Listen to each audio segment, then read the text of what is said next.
Hey, I'm Nico from AguaClara, the Research and Development Team. This is Ryan, my partner, with the Spinning Bottle Center. So, what is the spinning bottle test? Basically, the spinning bottle test attempts to mimic the jar test. However, because of economic constraints and also the lack of electricity in Honduras, we are trying to mimic the jar test with this test. Now, what does this test do?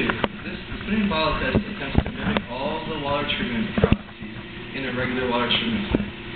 So those include rapid mix, flocculation, and sedimentation, which I'll go into a little bit. And so the purpose of both of these tests is to determine the optimal alum dose for flocculation. Alum is just a coagulant that basically helps particles collide in a water treatment plant.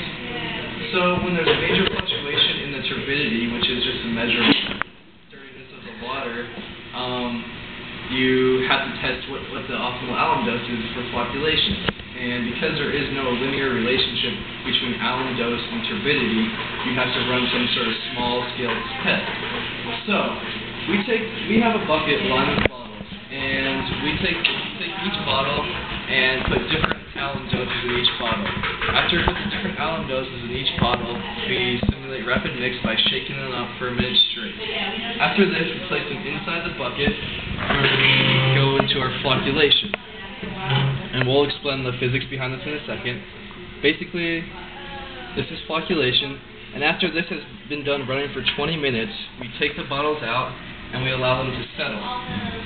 So after allowing all the particles that have collided in there to settle down into the bottom, we take a turbidity reading and thus determine which alum dose gives the best final turbidity, and we want to achieve the lowest possible turbidity. So yeah, the critical part of the test is flocculation, and we simulate that by spinning the bottle around, and it should be spun with constant acceleration. So the best way to reach that constant acceleration is with our weight here. And we let the weight fall, and the bucket is spun at a constant rate. So basically, the physics behind it is that if a bottle spins around in the bucket, it also spins around its own axis.